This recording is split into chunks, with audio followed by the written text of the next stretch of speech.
Assalamualaikum warahmatullahi wabarakatuh. Segala puji dan syukur bagi Allah Subhanahu wa Ta'ala semata, yang Maha Hayyu lagi Maha Qayyum, yang tidak pernah terkena kantuk apalagi tidur. Sungguh, tidaklah berat baginya mengurusi alam semesta beserta isinya. Padanya segala makhluk bergantung. Sholawat dan salam sebanyak hitungan nafas dari segala makhluk yang telah dan belum diciptakan. Semoga selalu tercurah kepada Nabi Muhammad Shallallahu Alaihi Wasallam beserta keluarganya, sahabatnya dan pengikutnya.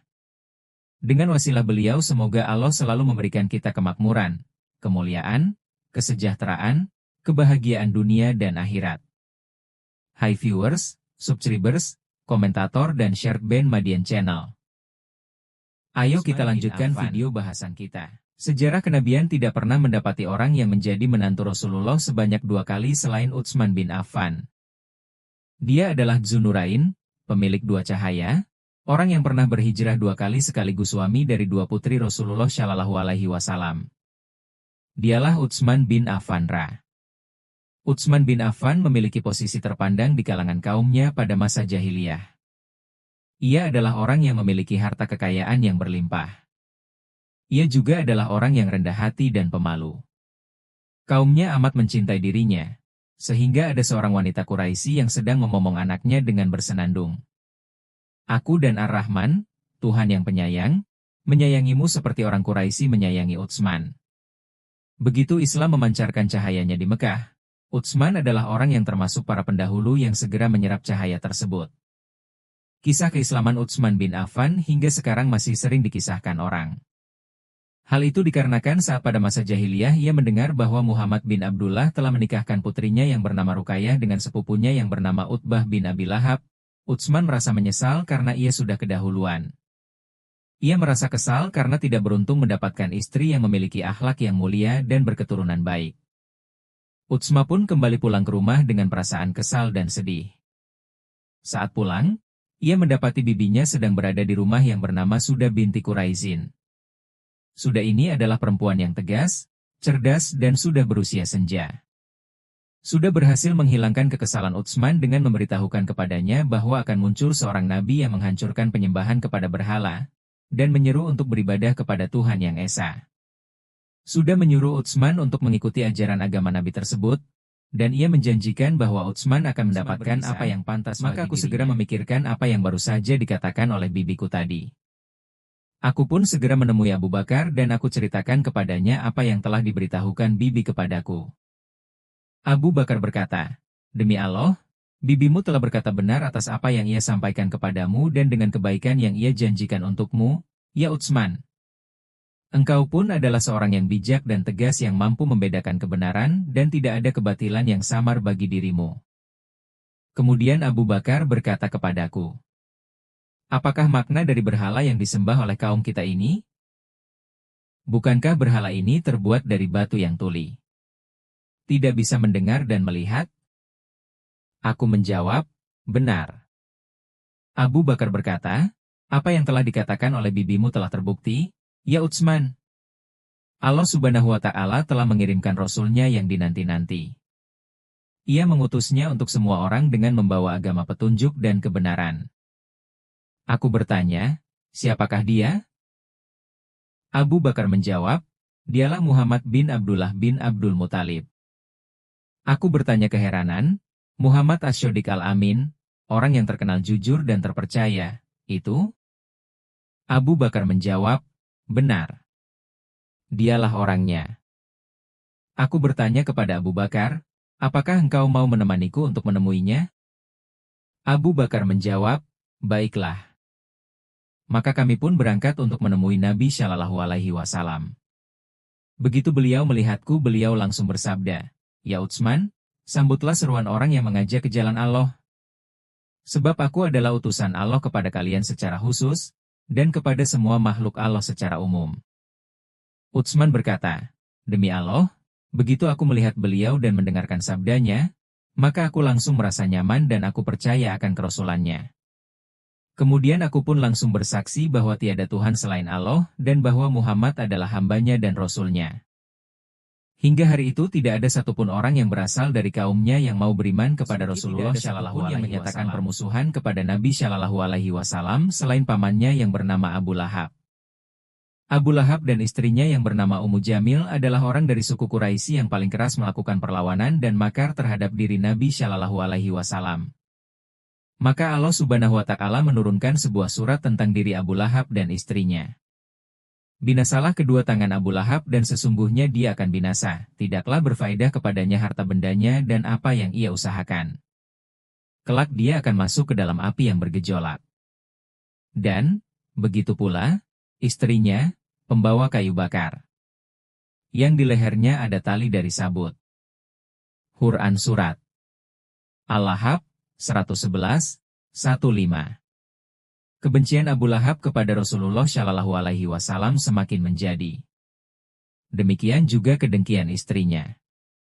Tidak hanya ditujukan kepada Muhammad Shallallahu Alaihi Wasallam, akan tetapi kepada kaum muslimin yang menjadi pendukungnya. Abu Lahab dan Ummu Jamil menyuruh putranya Utbah untuk menceraikan istrinya yang bernama Ruqayyah putri Muhammad Shallallahu Alaihi Wasallam. Maka Utbah pun menceraikan Ruqayyah karena alasan dendam kepada ayahnya. Begitu Utsman mendengar berita telah dicerainya Ruqayyah, maka ia langsung teriak kegirangan. Ia lalu segera meminang Ruqayyah dari Rasulullah Shallallahu Alaihi Wasallam. Maka Rasul Shallallahu Alaihi Wasallam pun menikahkan Ruqayyah kepadanya. Ummul Mukminin Khadijah binti Huwailid mengadakan walimah untuk perkawinan putrinya ini. Utsman adalah seorang dari bangsa Quraisy yang memiliki tampang yang paling tampan, sedangkan Ruqayyah juga tidak kalah cantik dan menarik. Maka banyak orang yang berkata kepada Ruqayyah saat dirinya dinikahkan dengan Utsman. Inilah pasangan terbaik yang pernah dilihat manusia Ruqayyah, dan suaminya yang bernama Utsman. Utsman, meski dia memiliki kedudukan dan kebaikan yang banyak, tidak terlepas dari siksaan kaumnya saat ia memeluk Islam. Pamannya yang bernama Hakam merasa malu bila ada seorang pemuda dari Bani Abdi Syamsin yang keluar dari agama bangsa Quraisy. Dan Hakam amat malunya berusaha menghadapi Utsman dengan siksaan dan perlakuan yang kejam. Hakam menangkap Utsman dan mengikatkan tubuh Utsman dengan tali. Hakam bertanya kepada Utsman, apakah engkau membenci agama ayah dan kakek moyangmu, dan kini engkau masuk ke dalam agama yang dibuat-buat itu? Demi Allah, aku tidak akan membiarkanmu hingga engkau meninggalkan agama yang kau anut ini. Utsman menjawab, demi Allah, aku tidak akan meninggalkan agamaku ini untuk selamanya, dan aku tidak akan berpisah dengan nabiku selagi aku hidup. Meski pamannya terus menyiksa dirinya, akan tetapi ia semakin teguh dan tak tergoyahkan dalam berakidah sehingga pamannya merasa putus asa dan akhirnya melepaskan Utsman dan tidak lagi mengganggunya. Akan tetapi bangsa Quraisy masih saja membuat permusuhan kepada Utsman dan menyiksanya, sehingga hal itu membuat Utsman berkeputusan untuk lari dan menyelamatkan agamanya serta meninggalkan nabinya. Utsman adalah muslim pertama yang berhijrah ke Habasyah bersama istrinya Ra. Saat mereka berdua hendak berangkat untuk berhijrah, Rasulullah Shallallahu Alaihi Wasallam melepas mereka dan berpesan, semoga Allah Subhanahu wa Ta'ala akan menemani Utsman dan istrinya yang bernama Ruqayyah.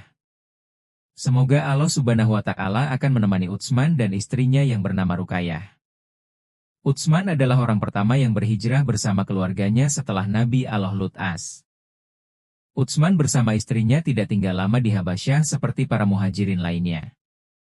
Mereka berdua merasakan kerinduan yang amat sangat kepada Nabi Shallallahu Alaihi Wasallam dan kepada Mekah. Maka keduanya kembali ke Mekah dan menetap di sana hingga saat Allah Subhanahu wa Ta'ala mengizinkan kepada nabinya dan kepada kaum mukminin untuk berhijrah ke Madinah. Maka Utsman dan Ruqayyah pun berangkat bersama Rasulullah Shallallahu Alaihi Wasallam dalam semua pertempuran yang pernah beliau lakukan. Tidak ada satu perang pun yang terlewatkan selain perang Badar.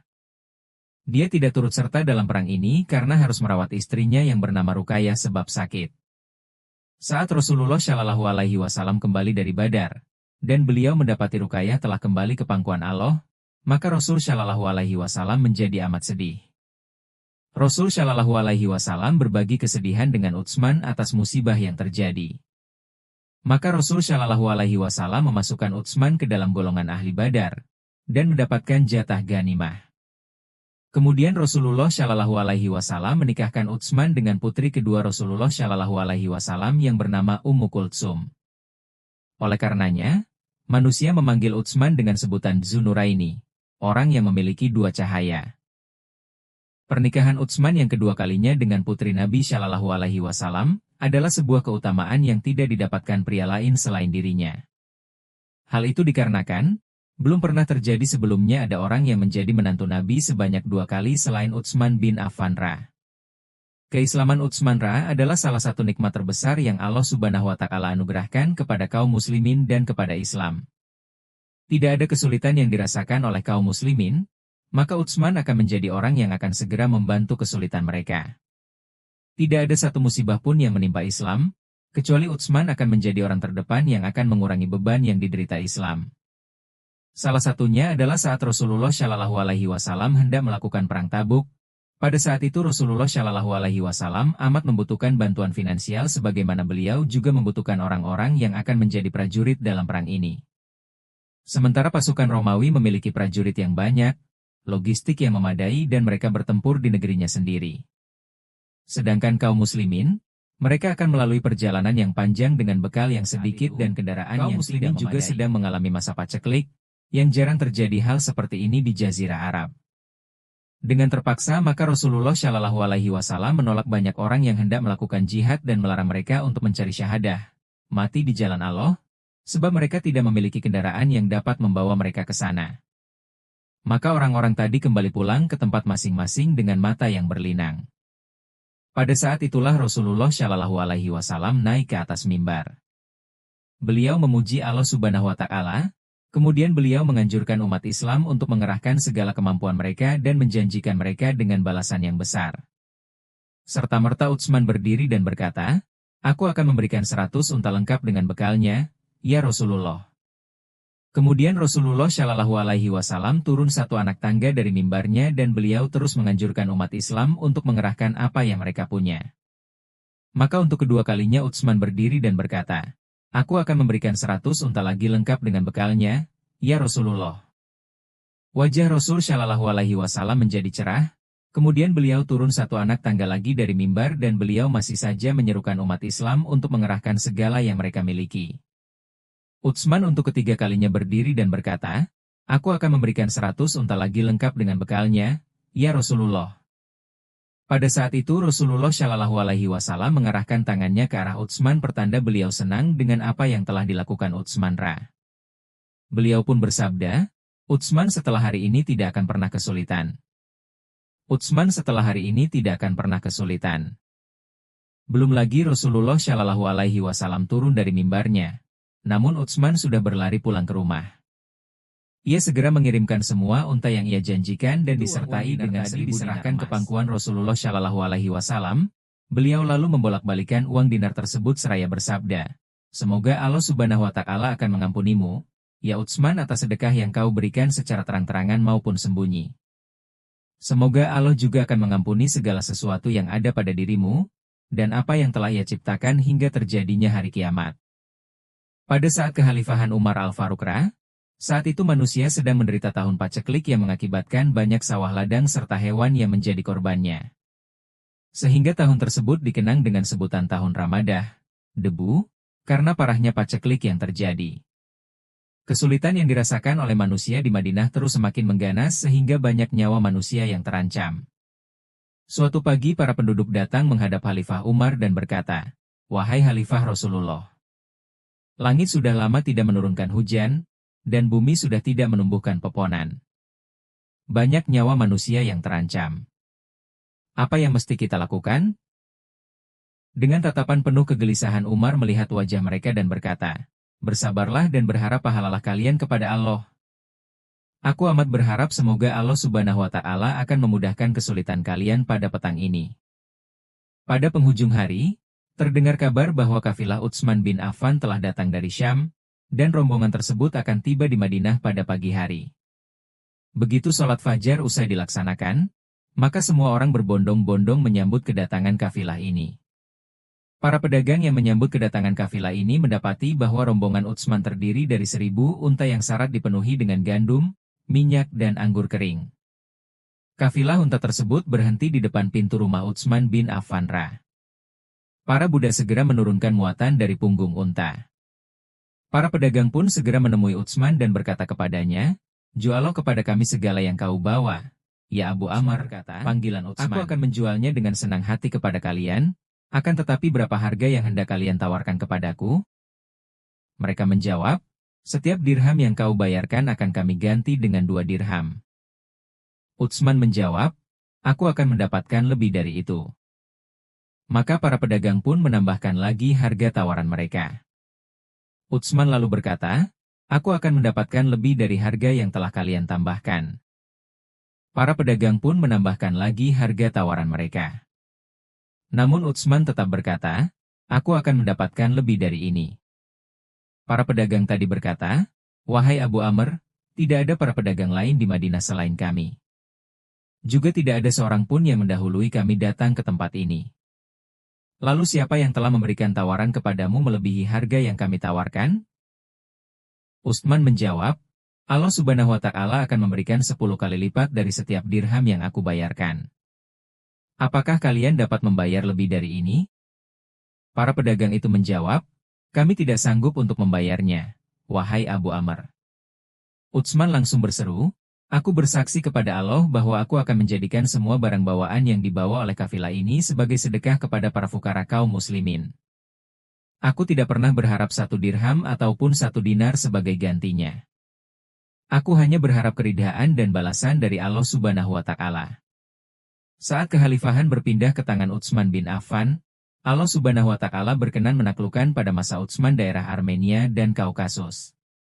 Allah juga memenangkan kaum muslimin untuk menaklukkan daerah Khurasan, Karman, Sigistan, Ciprus dan beberapa daerah kecil di benua Afrika. Kaum muslimin pada masa Utsman mendapatkan kesejahteraan yang belum pernah dirasakan oleh bangsa lain di muka bumi ini. Kesejahteraan penduduk pada masa Utsman bin Affan Dzunurain, serta kedamaian dan kenyamanan yang dirasakan oleh umat Islam. Ia berkata, aku pernah melihat ada seorang pegawai Utsman berseru, wahai manusia, segeralah kalian mengambil jatah. Maka semua orang pun segera mengambil jatah mereka secara merata. Wahai manusia, segeralah datang untuk mengambil rizki kalian. Maka semua manusia segera berdatangan dan mereka mendapatkan jatah rizki yang berlimpah. Demi Allah kedua telingaku mendengar pegawai tadi berseru, segeralah kalian mengambil pakaian kalian. Semua orang segera mengambil pakaian yang panjang dan lebar. Pegawai tadi juga berseru, segeralah kalian mengambil minyak dan juga madu.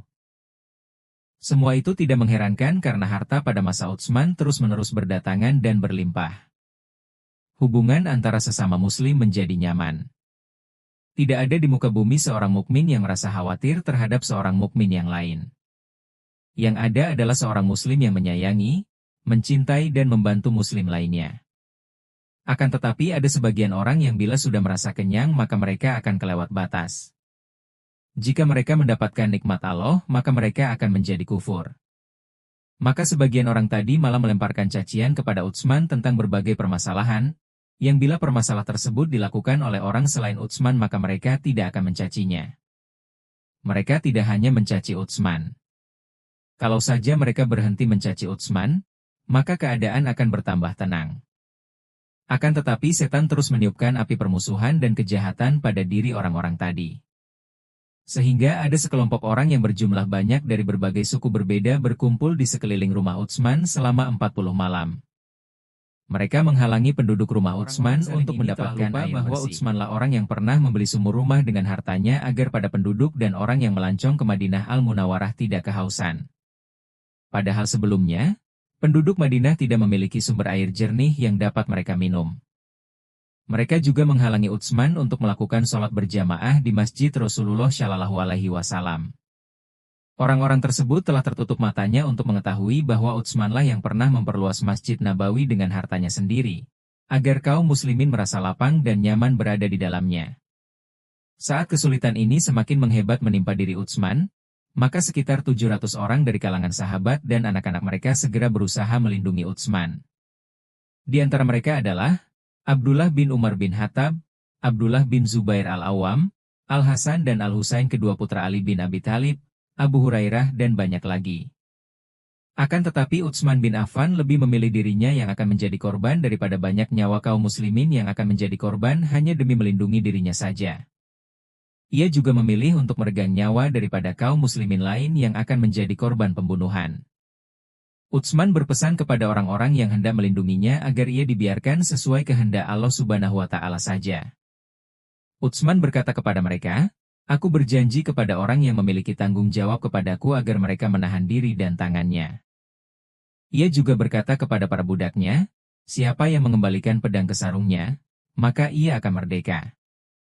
Saat Utsman memejamkan matanya sebelum terjadi pembunuhan terhadap dirinya, ia melihat Nabi Shallallahu Alaihi Wasallam yang diiringi oleh kedua sahabatnya yang bernama Abu Bakar As-Siddiq dan matanya sebelum terjadi pembunuhan terhadap dirinya, ia melihat Nabi Shallallahu Alaihi Wasallam yang diiringi oleh kedua sahabatnya yang bernama Abu Bakar As-Siddiq dan Umar bin Khattab.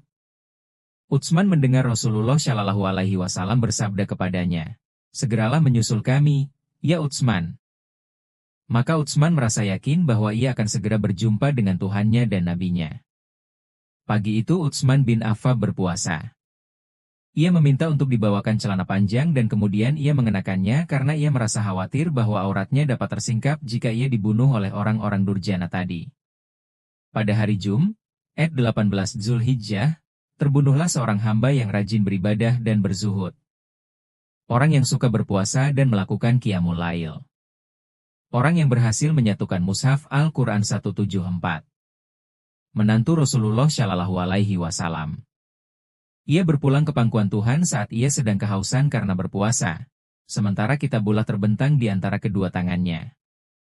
Hal yang membuat kaum muslimin semakin sedih adalah di antara para pembunuh Utsman tidak terdapat seorang tokoh sahabat maupun anak sahabat yang turut serta dalam proses pembunuhannya ini kecuali seorang saja dari mereka yang pada akhirnya ia merasa malu dan enggan untuk melakukannya.